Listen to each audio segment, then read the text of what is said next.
इसीलिए मैं कई बार कह रहा हूँ, यहाँ बड़े बूढ़े जितने हैं और आप लोग सब जानते हैं, आप भी कुछ महसूस कर रहे हैं, बच्चा भी कुछ महसूस कर रहा है, लेकिन बोल नहीं रहा। ठीक है, धन्यवाद। बहुत दुखद है, बहुत दुखद घटना हुई है और इस घटना की जितनी निंदा की जाए वो कम है।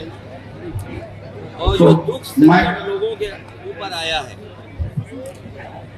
जो टूरिस्ट वहाँ गए थे, दुख संकट आया है उनके ऊपर, जिन परिवारों ने अपने परिवार के सदस्यों को खोया है, जो खोए हुए सदस्य कभी वापस नहीं आएंगे, ऐसी घटना दोबारा न हो, उसके लिए सरकार ने आश्वासन दिलाया है कि वो ठोस कदम उठाएंगे। हमें उम्मीद है कि ठोस कदम के साथ साथ ठोस कार्रवाई होगी, जिससे कि जो भारत के दुश्मन हैं, जो मानवता के दुश्मन हैं, जो हमारे देश के विकास और तरक्की के दुश्मन हैं, जो हमारे देश की छवि को खराब करना चाहते हैं, जो हमारे देश का भाईचारा है, जो हमारे देश की एकता है, जो हमारे देश के लोग मिलजुल करके रहना चाहते हैं और रहते रहे हैं, उस भाईचारा को जो खत्म करना चाहते हैं, ऐसी ताकतों को हमेशा के लिए सफाया किया जाए। जी, आरएसएस प्रमुख मोहन भागवत ने कहा है कि इस तरीके से धर्म पूछ करके हत्या करना किसी हिंदू का काम नहीं हो सकता है कि धर्म विशेष के लोग ऐसा कर रहे हैं। सबसे बड़ी चूक जो हुई है वो चूक है इंटेलिजेंस, जो इंटेलिजेंस फेलियर है। और जितने भी परिवार के वहाँ सदस्य हमसे मिले हैं या जिनके बारे में हम लोगों ने टीवी, अखबार और यूट्यूब के बारे में सुना है और जो लोग जानकारी दे रहे हैं, जिनसे बातचीत हुई है, वो यही बता रहे हैं न केवल इंटेलिजेंस फेलियर हुआ है, बल्कि समय होते हुए जो कार्रवाई होनी चाहिए थी, जो सैनिक, फौज या मेडिकल मदद होनी चाहिए थी, वो भी नहीं दे पाए हैं।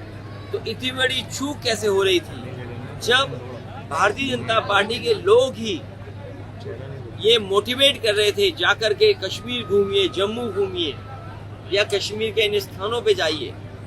तो आखिरकार इतनी बड़ी सिक्योरिटी लैप्स कैसे हो गया?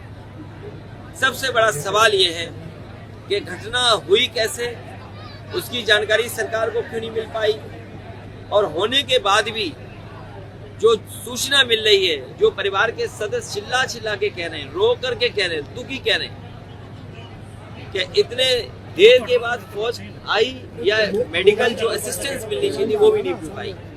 बड़े बूढ़े तो जानते ही हैं, वो तो चर्चा कर भी रहे हैं बड़े बूढ़े, लेकिन आजकल बच्चे जान गए हैं कि ये बहुत बड़ी सिक्योरिटी लैप्स है। अध्यक्ष जी, पहलगाम हमले मारे गए शुभम द्विवेदी के घर जाने से आपने मना किया कि बीजेपी वहाँ पे आपके साथ कुछ नहीं कर सकती है। मैंने पूरी बात हमारे भारतीय जनता पार्टी के लोगों के कानों तक नहीं जाती। पता नहीं इनका दिमाग में क्या घुसा रहता है कि पूरी बात नहीं जाती।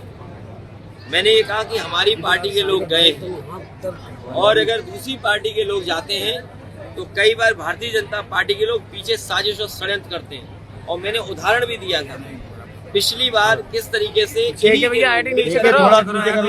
राजनीतिक लाभ और दूसरों को अपमानित करने का काम करते हैं। क्या ये जो कार्टून बना था, भारतीय जनता पार्टी के लोग क्या अपने इस पाप को माफ कर पाएंगे? जो उन्होंने कार्टून बनाया, जो उन्होंने कार्टून अपने वेरीफाइड हैंडल से जारी किया, क्या जो भारतीय जनता पार्टी के लोग पाप किए इस तरह का, जो नफरत फैलाने का पाप अभी भी कर रहे हैं उनके कई हैंडल्स, क्या वो अपने आप को माफ कर पाएंगे? उनके कट्टर समर्थक भी उनको माफ नहीं करेंगे।